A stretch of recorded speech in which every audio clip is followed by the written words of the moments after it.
You know that moment when someone really touches you, and suddenly the world shifts on its axis, when a simple gesture becomes the earthquake that changes everything you thought you knew about yourself. That's what happened to me on a rainy Thursday evening in Seattle. His name was Adrian, and what started as a professional massage appointment became the moment my carefully constructed life began to unravel in the most beautiful way possible. But I'm getting ahead of myself. Let me take you back to the beginning. To the version of me who thought he had everything figured out, the rain hammered against the windows of my downtown apartment, a relentless percussion that matched the pounding tension in my shoulders. I sat hunched over my laptop, the blue light painting my face in the dimness of early evening. My fingers frozen over the keyboard. The cursor blinked mockingly at me, a digital metronome counting the seconds of my creative drought. 3 months! That's how long it had been since I'd written anything worth reading. Come on, Marcus, I muttered to myself, scrubbing my hands through my dark curls. You're supposed to be a journalist. Journalists, right? That's literally the job description. But the words wouldn't come. They hadn't come for weeks, maybe months. Every article I produced felt like pulling teeth, painful, bloody, and ultimately unsatisfying. My editor, Patricia, had been patient, but I could hear the concern creeping into her voice during our weekly check-ins. Maybe you need a break, she'd suggested last Tuesday. When was the last time you did something for yourself? I couldn't remember. Between the deadlines, the apartment that always needed cleaning, the gym membership I never used, and the social obligations I fulfilled with all the enthusiasm of a man walking to the gallows, there wasn't much room for myself. My phone buzzed, cutting through my spiral of self-pity. A reminder. Massage appointment, 7 p.m. Serenity. Wellness center, right? I'd almost forgotten about that. My best friend, Jenna, had booked it for me 2 weeks ago after I'd complained about the knots in my shoulders during one of our coffee dates. You're wound tighter than a drum, she'd said, poking me in the back and making me wince. And before you say no, I've already paid for it. Birthday present. You're going Marcus Chen, or I'm dragging you there myself. Anna was the kind of friend who actually followed through on threats like that, so I'd added it to my calendar and promptly tried to forget about it. The idea of a stranger's hands on me made my skin crawl, even in a professional context. I didn't like being vulnerable. I didn't like being touched. But I'd promised Jenna, and I kept my promises. The Serenity Wellness Center occupied the second floor of a converted brick building in Capitol Hill, tucked between a vintage bookstore and a craft coffee shop. The stairs creaked under my feet as I climbed, shaking rain from my jacket. The space inside was exactly what I'd expect a doll: diffused lighting, potted plants, and the faint scent of lavender that seemed mandatory for any establishment with wellness in its name. A young woman with pink streaks in her hair looked up from the reception desk, her smile professionally warm. Marcus Chen. For the 7 o'clock, that's me. Perfect timing. Adrian's just finishing with his previous client. Can I get you some? Tea while you wait? We have chamomile, peppermint, or I'm good, thanks. She gestured to a small waiting area with chairs that looked more comfortable than they had any right to be. I sat, pulling out my phone to mindlessly scroll through emails I'd already read 3 times, anything to avoid sitting with my own thoughts. 5 minutes later, a door opened down the hallway, and I heard voices. A woman emerged, looking relaxed and slightly dazed, the kind of expression people get after really good spa treatments or really good sex. She thanked someone I couldn't see, then drifted past me toward the exit. Marcus. I looked up. The man standing in the doorway was not what I'd expected. I'm not sure what I had expected. Someone older, maybe, or more clinical looking. Someone who wouldn't make my breath catch in my throat. Adrian was probably in his early 30s, with the kind of build that came from using his body for work-lean muscle and graceful strength. His skin was a warm brown, and his dark hair was pulled back in a small knot at the nape of his neck. But it was his eyes that got me, deep brown, with an attentiveness that made me feel suddenly, comfortably seen. He smiled, and I felt something in my chest do a stupid little flip. Hi, he said, his voice lower than I'd expected, with a slight rasp that suggested either he'd been talking all day, or that's just how he sounded. I'm Adrian. Come on back. I followed him down the hallway, acutely aware of how broad his shoulders were under his simple black t-shirt, the way he moved with a kind of effortless grace I'd never possessed. His treatment room was dimly lit, with a massage table in the center, draped in fresh sheets. Soft instrumental music played from hidden speakers, something with piano and rain sounds that probably cost money on some meditation app. First time. Here, Adrian asked, washing his hands at a small sink in the corner. Yeah, friend's gift. Nice friend. He dried his hands and turned to face me, leaning against the counter with a relaxed posture that somehow put me at ease and made me more nervous simultaneously. So tell me what's going on. Jenna mentioned. You been having some shoulder tension? Of course, Jenna had given him details. I should have known. It's not that bad, I started, then caught the look on his face, patient, slightly amused, like he'd heard that line 1,000 times. Okay, it's pretty bad. I sit at a desk all day. I'm not great about posture, and I've been stressed with work. What do you do, journalist? Freelance mostly, but I have a regular column with Seattle Weekly. Interesting. Adrian grabbed a clipboard from the counter, scanning what I assumed was my intake form. Any injuries I should know about? Areas you want me to avoid? I shook my head. Allergies to any oils or lotions? No. Good. He set the clipboard aside. I'm going to step out while you get comfortable. You can undress to your comfort level. Most people do underwear, but it's completely up to you. Lie face down on the table and use the sheet to cover yourself. I'll knock before I come back in. Sound good? Yeah, sure. He slipped out, closing the door behind him with a soft click. I stood there for a moment, suddenly aware of my heartbeat. This was ridiculous. It was a professional massage. People did this every day. There was nothing weird about it, so why did I feel like I was about to jump out of my skin? I undressed quickly, folding my clothes on a chair in the corner and climbed onto the table. The sheets were soft, warm somehow, and smelled faintly of clean cotton and that ever-present lavender. I positioned myself face down, my face fitting into the cushioned cradle, and pulled the sheet up to my lower back. A knock. Gade. Adrian entered, and I heard him moving around the room, the sound of a bottle opening, hands rubbing together. I'm going to start with your back, he said. Let me know if the pressure's too much or too little, okay? This is your time? Don't try to be tough. I grunted in acknowledgement, then tensed as his hands made first contact. They were warm. That was my first thought. Warm and strong and sure as they settled on my upper back, beginning to work the muscles with slow, deliberate pressure. Jesus, Adrian muttered. You weren't kidding about the tension. Your shoulders are like rocks. I know. When was the last time you had body work done? Define body work. That's what I thought. There's amusement in his voice, but not judgment. His hands moved in slow, methodical circles, finding knots I didn't even know I had, and coaxing them apart with patient pressure. Try to breathe, Marcus. I can feel you holding your breath. I exhaled, not realizing he was right.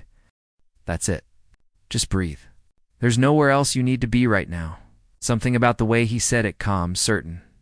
Like he was stating a simple fact made my shoulders drop a fraction of an inch.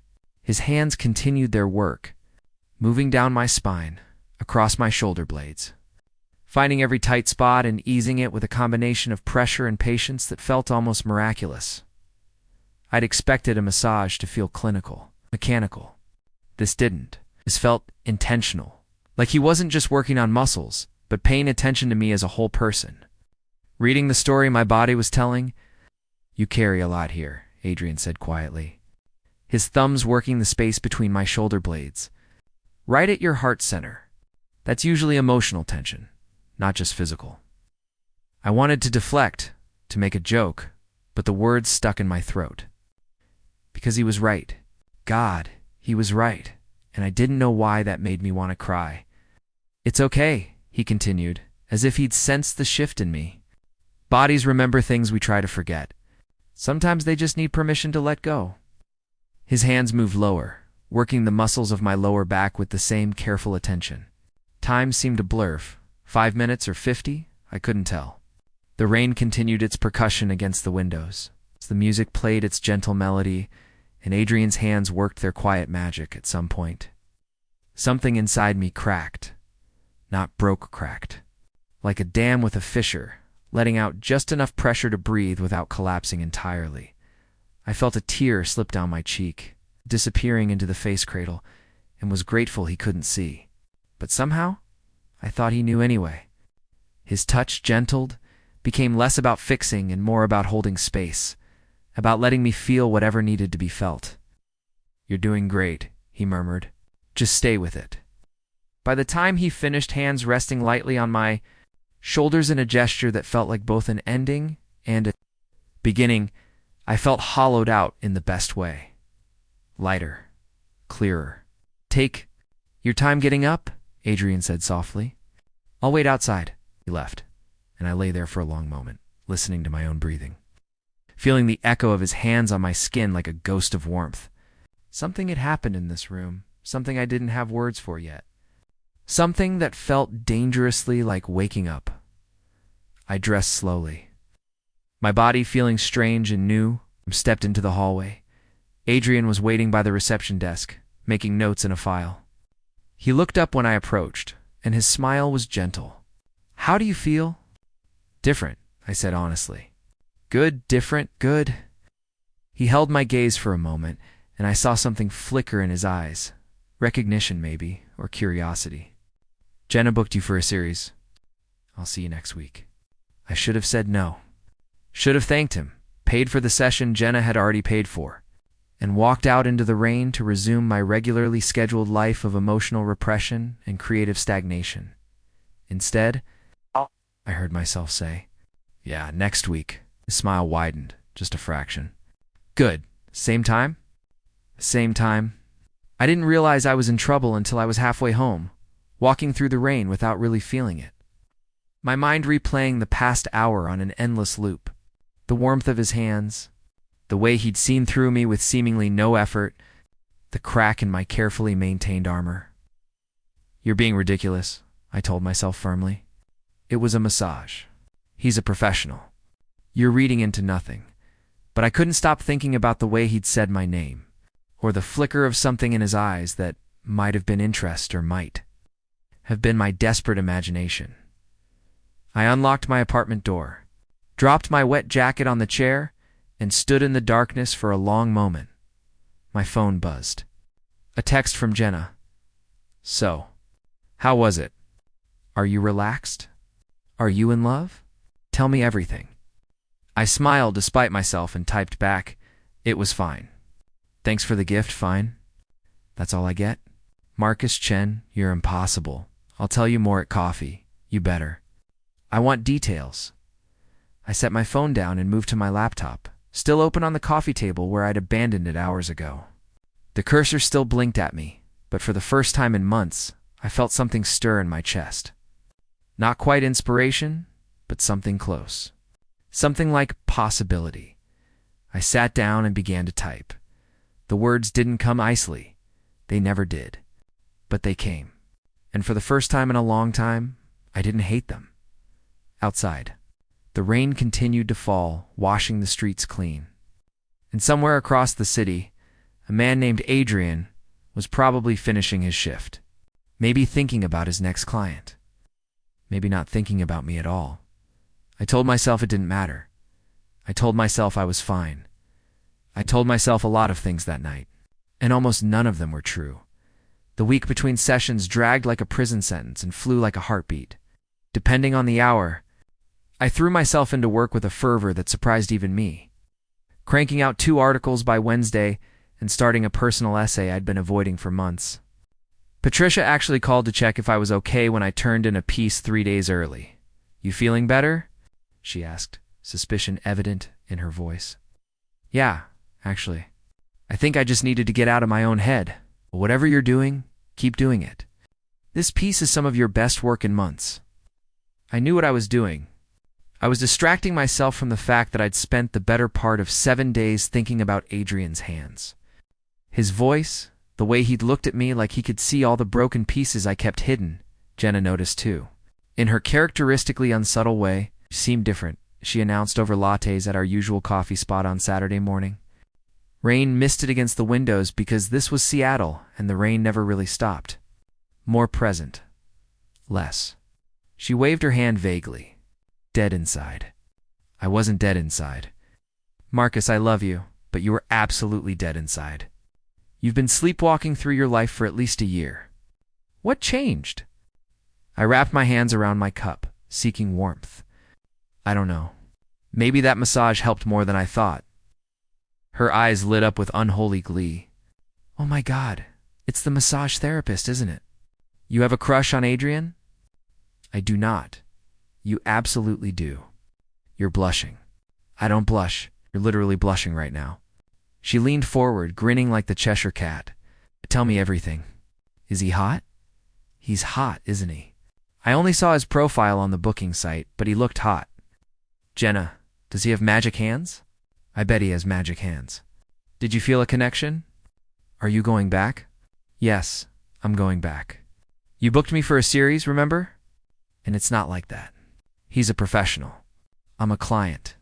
End of story. Jenna sat back, studying me with the analytical gaze she usually reserved for her work as a graphic designer. Marcus Chen, in all the years I've known you, I've never seen you look at anyone the way you probably looked at him. You know what your problem is? I'm sure you're about to tell me. You're terrified of wanting something. You spent so long building this perfect little fortress of emotional unavailability that the second someone makes you feel anything, you panic. Her words hit harder than I wanted to admit. I stared into my coffee, watching the foam slowly dissolve. What if I'm reading too much into it? What if it's all in my head? Then you're reading too much into it. So what? At least you're feeling something. She reached across the table and squeezed my hand. Just don't sabotage yourself before anything even happens, okay? For once, let something be easy. Thursday arrived with excruciating slowness. I changed my shirt 3 times before leaving for my appointment, then felt ridiculous for carrying what I wore to a massage. I showed up 15 minutes early and had to sit in my car. Listening to the rain and lecturing myself about appropriate boundaries and professional relationships. He probably doesn't even remember you, I thought. He sees dozens of clients. You're just another appointment. But when I walked into the wellness center and Adrian appeared in the hallway, his face lit up in a way that made my stomach flip. He seemed genuinely happy to see me, right on time. Come on back. The room looked the same soft lighting, same lavender scent, same table draped in pristine sheets. But something felt different. Charged. How have you been? Adrian asked as he washed his hands. Did the soreness settle down okay? Yeah, it was fine. Actually felt really good after a day or so. Good, that's normal. Your body was probably releasing a lot of stored tension. He turned to face me, leaning against the counter. In that same casual way that somehow made him seem both approachable and utterly magnetic. I noticed you tensed up quite a bit last week, especially at the beginning. Think you can try to relax a little faster this time? I'll try. That's all I ask. His smile was warm, inviting.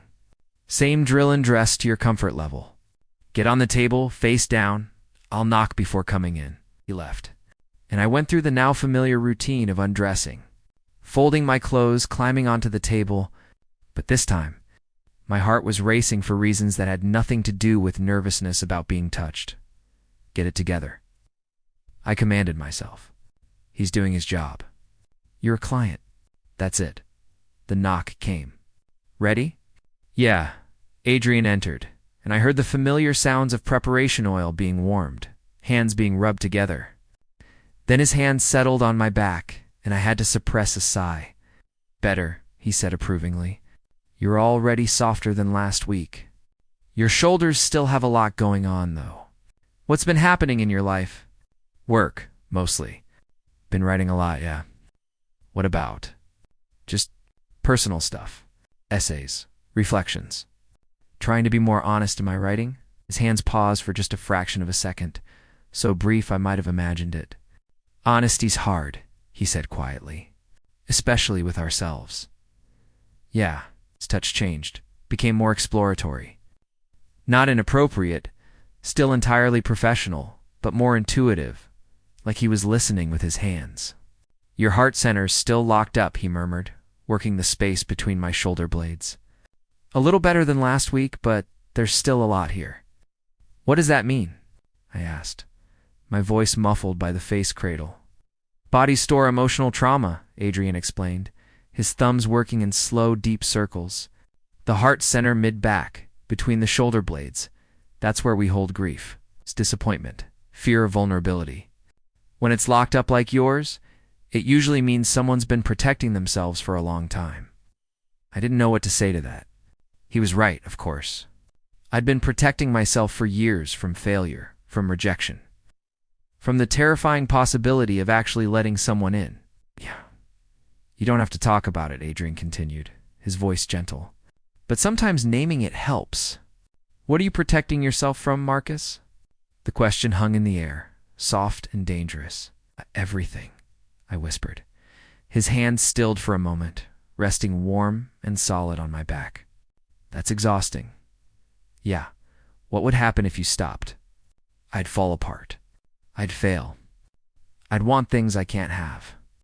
I'd feel things I can't control. I don't know, I said instead. Adrian's hands resumed their work, but something had shifted. The touch felt less clinical now, more personal, like he was offering comfort alongside technique. We didn't talk much after that, but the silence wasn't empty. It was full of things unsaid, questions hovering just beneath the surface. When he asked me to turn over a first for our sessions, I felt exposed in a way that had nothing to do with the sheet covering me. Lying face up meant I could see him, and he could see me. No more hiding in the face cradle. Adrian worked on my shoulders and neck, standing at the head of the table, his face above mine. I kept my eyes closed, afraid of what he might see if I opened them, but I could feel his gaze on me. Open your eyes, he said softly. My eyes fluttered open. He was looking down at me, his dark eyes serious and searching. You're safe here, he said. You know that, right? I nodded, not trusting my voice. Good. His hands cradled my head, fingers working the muscles at the base of my skull. You can let go, Marcus. Whatever you're carrying, you don't have to carry it alone. Something broke open in my chest knot, the crack from last week, but a full rupture. Tears leaked from the corners of my eyes, sliding down toward my ears. I couldn't stop them, didn't even try. Adrian's touch remained steady, grounding. That's it, he murmured. Just breathe through it. I don't know how long I lay there, crying silently while his hands held my head like it was something precious. Eventually, the tears stopped, leaving me wrung out and strangely peaceful. Better? Adrian asked. Yeah. My voice came out rough. Sorry, I usually don't apologize. This happens more than you'd think. Bodies release what they're ready to release. He smiled, and it was the kindest thing I'd seen in months. You're doing great. He finished the session with work on my arms and hands, then left me to dress. I took my time, feeling shaky and new. It's like I'd shed a skin I'd been wearing too long.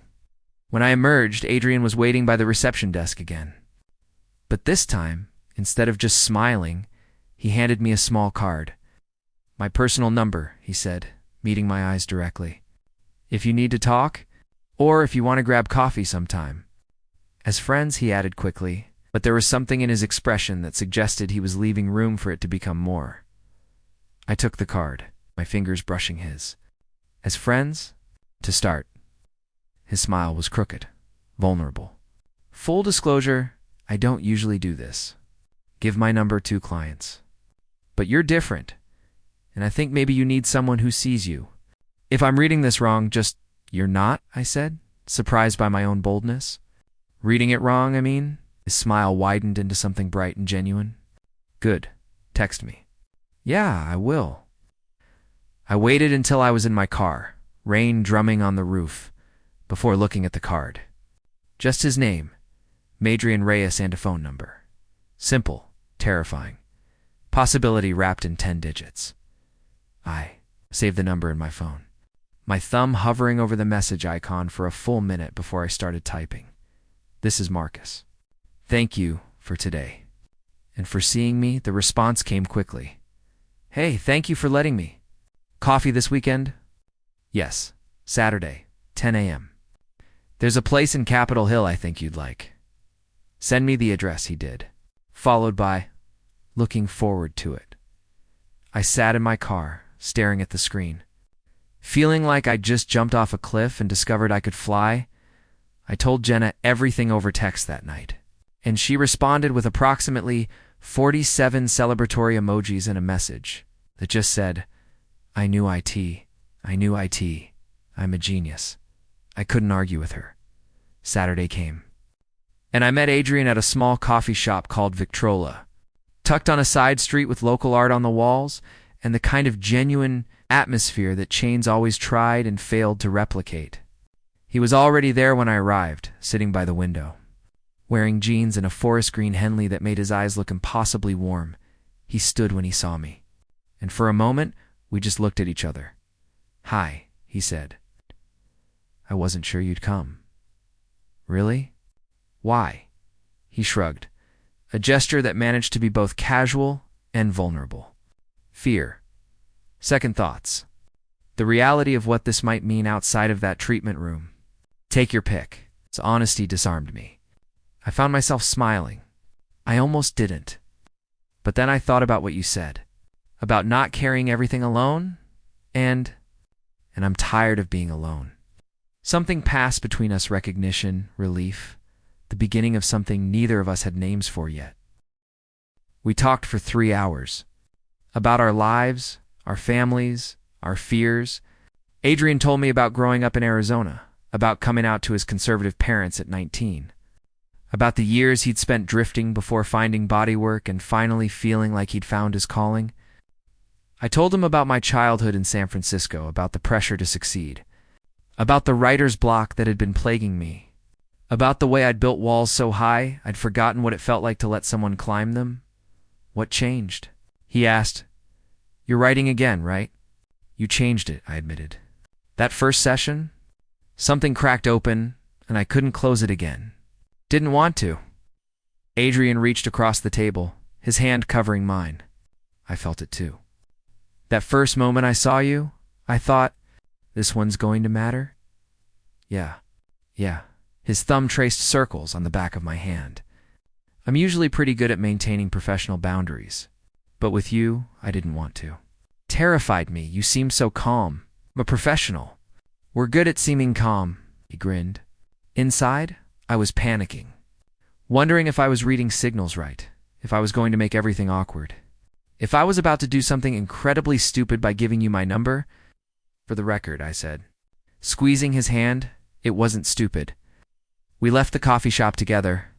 Stepping into the cool Seattle afternoon, the rain had stopped for once and weak sunlight filtered through the clouds. Walk with me? Adrian asked. We wandered through Capitol Hill, no destination in mind, just moving through the neighborhood like we had all the time in the world. Our hands kept brushing, accidental at first, then intentional. Finally, Adrian just took my hand fully, lacing our fingers together. This okay? He asked. More than okay. We ended up at Volunteer Park, sitting on a bench overlooking the water tower. The city spreading below us in all its gray-green glory. Adrian turned to face me, his expression serious. I need to be honest with you about something, he said. My stomach dropped. Okay, I'm not looking for something casual. I've done casual, and it's not for me anymore. I don't know where this goes, but I need you to know that if we do this we really do this all in. And I need you to be all in too. Not perfect, not without fear, but committed to trying. Can you do that? The question hung between us, heavy with possibility and risk. The old Marcus would have hedged, would have found a way to keep one foot out the door, just in case. But the old Marcus had also been miserable and alone, and I was tired of being that person. I can try, I said. I want to try. Adrian smiled, and it was like the sun breaking through clouds. He leaned in slowly, giving me time to pull away if I wanted. I didn't want to. Our lips met, soft and tentative, a question, an answer, a beginning. He tasted like coffee and possibility, and when his hand came up to cup my face, I felt something in my chest unlock completely. When we pulled apart, I was smiling so hard my face hurt. So, Adrian said, his forehead resting against mine. Friends, let's maybe skip that part, I suggested. He laughed, bright and real. and kissed me again. The thing about letting someone in is that it's terrifying right up until it isn't. For the first few weeks, I kept waiting for the other shoe to drop, for Adrian to realize I was too broken, too difficult, too much work, for the fear to swallow the fledgling thing growing between us, but the shoe never dropped. Instead, Adrian showed up. Consistently, patiently, honestly, he texted good morning and good night. He asked about my writing and actually listened to the answers. He introduced me to his friends, a tight-knit group of queer artists and activists who welcomed me with open arms and only minimal teasing about how gone. Adrian was for me, and I showed up too, in ways that surprised me. I talked about my feelings without being prompted. I called when I was struggling instead of disappearing into my fortress of solitude. I let him see the messy parts, the anxiety, the self-doubt, the days when the words wouldn't come and I felt like a fraud. "You're not a fraud," Adrian said one evening, about a month into whatever we were calling this. We were at his apartment, a cozy one-bedroom in Fremont, decorated with plants and art from local queer artists. He was cooking dinner while I sat on his counter, supposedly helping, but mostly just watching him move around the kitchen with easy grace. "You're a writer having a human experience. That's literally what makes good writing." It's easy for you to say. "You're not the one staring at a blank page wondering if you've lost whatever made you good in the first place." He moved to stand between my knees, his hands settling on my thighs. "You know what I think, what? I think you're so afraid of being mediocre that you've convinced yourself you're terrible. But Marcus, I've read your work. You're not terrible. You're raw and honest and brave, even when you don't feel brave." "I don't feel brave." "Yeah, you do. You're here, aren't you? Letting me in even though it scares you. That's brave as hell." He kissed me softly. "And for the record, I'm terrified too. But I'm choosing you anyway. Every day, I'm choosing you." Something warm and fierce bloomed in my chest. "I'm choosing you too." "Good," he grinned. "Now help me with this garlic before I burn it." By the 2-month mark, we'd fallen into a rhythm. I kept my own apartment. I wasn't ready to give up that independence yet, but I spent most nights at Adrian's place. He worked irregular hours, sometimes having evening clients. But we made it work. I'd write at his kitchen table while he prepped for sessions. Or he'd come find me after work, and we'd cook together. Talking about our days, we hadn't been intimate yet beyond kissing and some heated making out that left us. It's both frustrated and breathless. Not because we didn't want to, God. I wanted to, but because Adrian insisted we take things slow. "I want to make sure we're building something real," he'd said one night when I'd practically climbed into his lap on the couch. "Not just chemistry. Chemistry's easy. The rest is harder. The rest is torture," I'd muttered, adjusting my jeans. He'd laughed, pressing kisses along my jaw. "Good torture, though, right? The worst kind of good." But the waiting, as frustrating as it was, felt right. It gave us space to build foundation, to learn each other's rhythms and quirks, to fight and make up. To discover that we could survive disagreements, without everything falling apart. Our first real fight was about a month and a half in. Over something stupid, I'd made plans with Jenna on a night Adrian had thought we were spending together. And instead of telling me he was disappointed, he just said it was fine. I'd known it wasn't fine, but I'd let it go. And it had festered until we were both snapping at each other over whose turn it was to do dishes. "This isn't about dishes," Adrian finally said. Setting down the plate he'd been scrubbing with unnecessary force. "Then what's it about? You made plans without checking with me. You said you were working that night." "I said I might work that night. But I was hoping to see you, and when you didn't even ask, it felt like I don't matter as much as I thought I did." The hurt in his voice stopped me. Cal continues, 6:50 a.m. "Adrian, you matter. Of course you matter. Then why didn't you check?" I opened my mouth to defend myself, then closed it. He was right. I'd made assumptions, hadn't communicated, had fallen back into old patterns of keeping people at arm's length. "I'm sorry," I said quietly. "You're right. I should have asked. I should have. I'm still learning how to do this. How to be with someone." His expression softened. "I know. I'm still learning too. But Marcus, if this is going to work, we have to talk to each other. Not just when things are good, but especially when they're not. No, I'm sorry. Really? He pulled me into a hug, and I wrapped my arms around him, breathing in the scent of his soap and something uniquely him. We're okay, he murmured into my hair. We're going to be okay. We were. Better than okay, actually. The fight cleared the air, made us both more intentional about communication. And it proved we could survive conflict, which somehow made me feel more secure, not less. The shift happened on a Friday night in late spring. We'd been together for 3 months. Long enough that the newness had worn off, but not so long that we'd stopped discovering each other.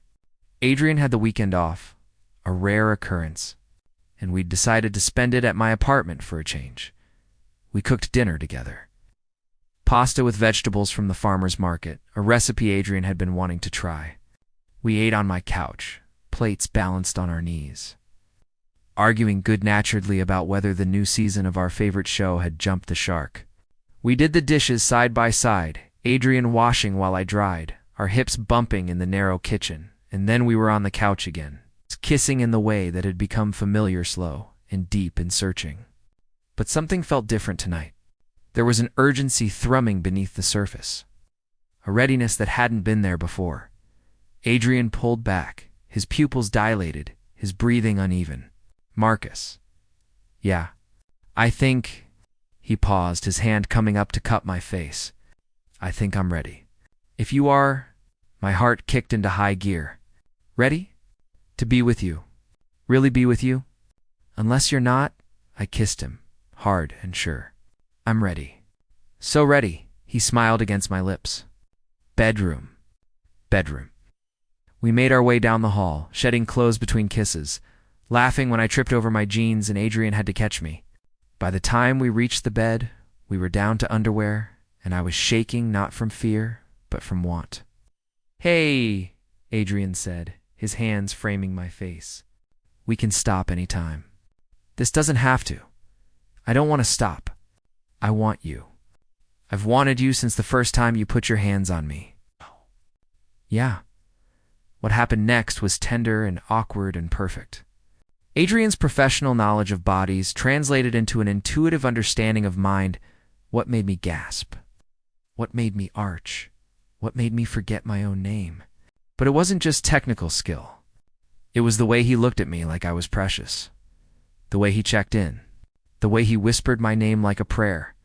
And when we finally came together, skin to skin, breath to breath, it felt like something more than physical. It felt like truth. Like coming home to a place I hadn't known I'd been searching for. Afterward, we lay tangled together, sweat cooling on our skin, hearts gradually slowing to normal rhythms. Adrian traced lazy patterns on my chest, and I ran my fingers through his hair, marveling at the simple gift of this, of being allowed to touch and be touched, of being seen and choosing to stay anyway. So, Adrian said, a smile in his voice, still afraid? I considered the question. Was I afraid? Yes, terrified actually. Afraid of losing this, of screwing it up, of the million ways love could go wrong. But I was more afraid of not trying. Yeah, I admitted. But I'm doing it anyway. That's my guy. He pressed a kiss to my shoulder. For what it's worth, I'm scared too. But I'm also happy. Happier than I've been in a long time. Me too. We fell asleep like that, wrapped around each other, and I dreamed of massages and earthquakes and the way everything can change in a single moment. Got it. If you're brave enough to let it the next morning, I woke to sunlight streaming through my bedroom window, actual sunlight, in Seattle, which felt like a sin-and Adrian's arm draped across my waist. He was still asleep, his face peaceful, a hint of a smile on his lips. I studied him in the morning light. This man who had somehow become essential to my existence in the span of 3 months. How had this happened? How had a routine massage appointment turned into love? Into home? Into the feeling that I was exactly where I was supposed to be? His eyes fluttered open, and he smiled when he saw me watching him. Hey yourself. How long have you been awake? Not long, just looking at you, yeah. What do you see? Everything, I said honestly. Everything I didn't know I needed. Adrian's smile turned tender. "I love you," he said, and it was the first time either of us had said it out loud. My breath caught. Yeah, I've been wanting to tell you for weeks, but I was waiting for the right moment. And now feels pretty right. Now feels perfect. Oh. I kissed him softly. "I love you too." I think I have since that first session, but I was too scared to admit it. Not scared anymore? Oh, I'm still scared. But I'm saying it anyway. Good. He kissed me again, deeper this time. "Now, I believe I promised you breakfast. And I make excellent pancakes." "Do you make excellent everything?" "Pretty much. It's a gift and a curse." We spent the rest of the weekend in a blissful bubble cooking, talking, making love. Existing in that perfect space where the world narrows to just two people and everything else fades into background noise. We talked about the future in vague, hopeful terms, maybe moving in together eventually. Maybe traveling. Maybe building a life that looked nothing like the isolated existences we'd both been living before. On Sunday evening, as Adrian was getting ready to head to his place to prep for Monday clients, he paused at my door. "Thank you," he said. "For what? For taking a chance? For showing up? For being brave even when you didn't feel brave." He kissed me once more, sweet and lingering. "See you Tuesday?" "Tuesday. Same time?" "Same time."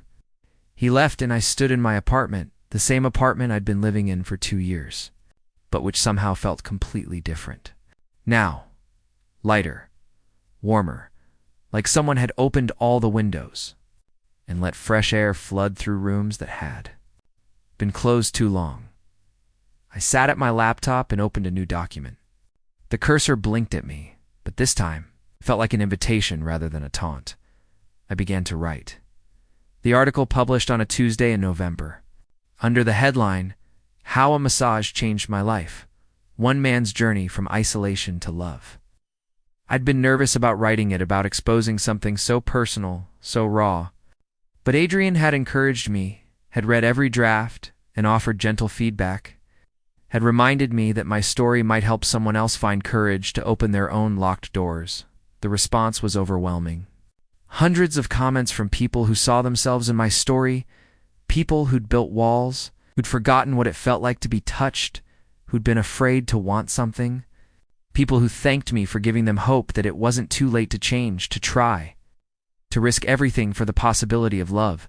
Jenna called immediately after it went live. "Marcus Chen, you beautiful disaster, you made me cry at work. My mascara is ruined. I'm sending you the bill. Worth it? So worth it. I'm so proud of you. And also, I expect to be maid of honor when you guys get married. We've been together 6 months, and I've been planning your wedding since the second massage appointment. I have a Pinterest board." "Of course you do." Adrian's response was quieter, but no less meaningful. He showed up at my apartment that evening, our apartment now. Since I'd officially moved in 2 weeks ago with Thai food and that smile that still made my stomach flip. "Read it," he said, setting down the food and pulling me into his arms. And I love you. And I'm proud of you. And I'm grateful every day that Jenna booked you that first appointment." "Me too," I kissed him. "Best gift anyone's ever given me." Hey, I was the gift. Jenna was just the delivery service. Fair point. We ate dinner on the couch. Our couch no end afterward. Adrian gave me a massage because some things were too good to give up even when they weren't about fixing problems anymore. His hands moved over my back with familiar skill and tenderness. And I felt the same sense of rightness I'd felt that first time. The recognition that this was exactly where I was supposed to be. "Still carrying tension here," he murmured. "Working my shoulders.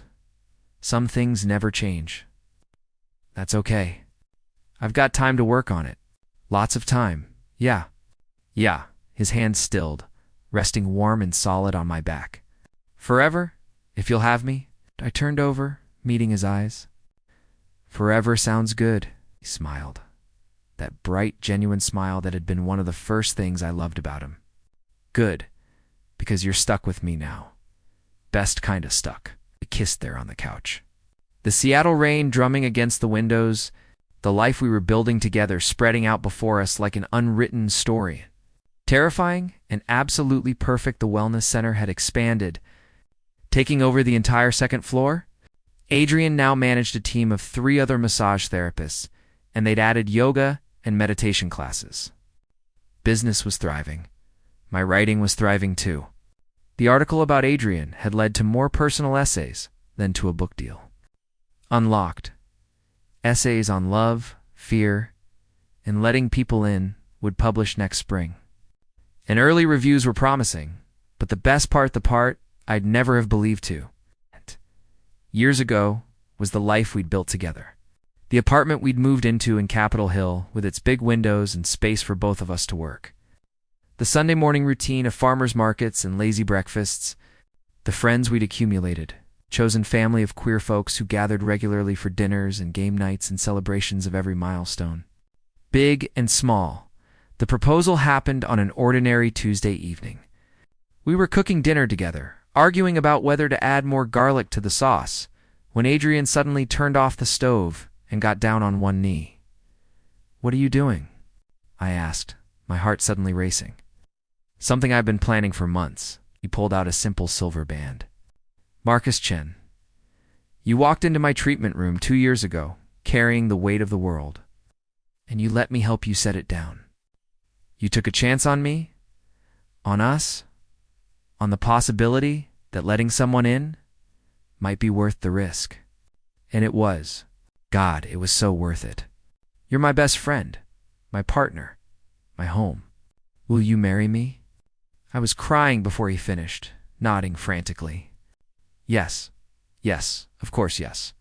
He slipped the ring on my finger, and I pulled him up, kissing him with everything I had, gratitude, joy, love, so big it felt like it might crack me open. "Forever," Adrian whispered against my lips. "Forever," I confirmed, and I meant it. Every word. Looking back, I can see the moment everything changed. It wasn't just the massage, though. That was the catalyst. It wasn't just meeting Adrian, though. He was the key. It was the decision, terrifying and necessary, to stop protecting myself from life and start living it instead. They say that change happens in an instant, but that's not quite true. Change happens in a million tiny choices to show up, to try, to risk, to love, even when love feels impossible. Change happens when you let someone see you, really see you, and choose to stay instead of run. It started with a massage. It ended with everything. Or rather, it ended with everything just beginning.